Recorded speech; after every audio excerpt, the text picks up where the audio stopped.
So,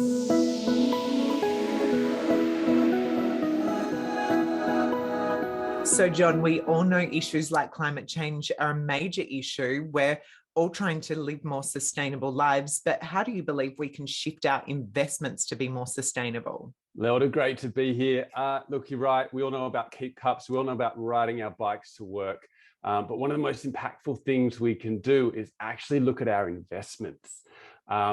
We choose where to shop. We look at where our shoes come from, but do we look at the companies we're investing in? And now more than ever, there's a really exciting opportunity because there's so much more data available.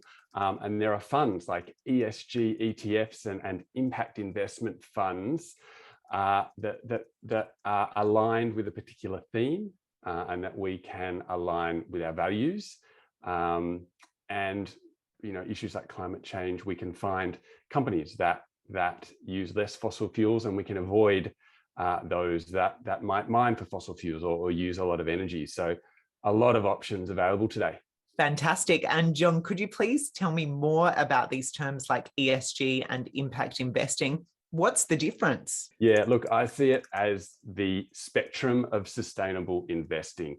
And I think ESG is a really great starting point, but that's at sort of the early part of the spectrum. And down the other end of the spectrum, the deep green end is impact investing. That's where you can have the most impact.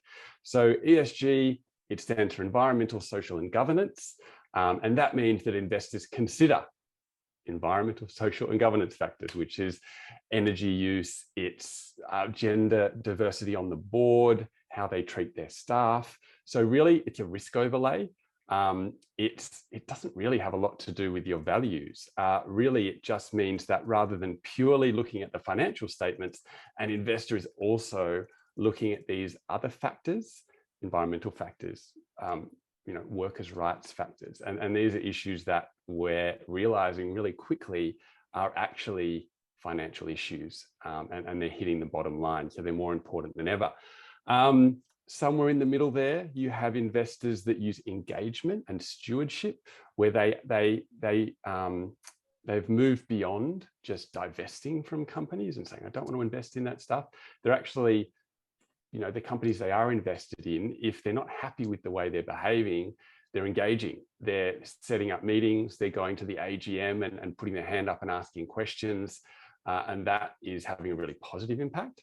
And then you've got at the other end, impact investing. This is probably the most challenging, and that's why it most often is involved in the private markets, where investors can have control of a private company. They can get on the board, they can have a large shareholding, and they can be really instrumental in building the company. And they do that with companies that have a core theme, that are trying to solve a really clear issue.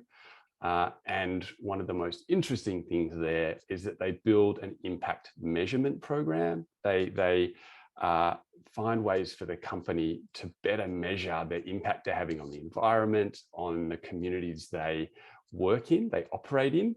And that impact measurement is, I think, it's sort of echoing throughout the world, really, and that all businesses are now finding that they need to report on more factors than just the financial.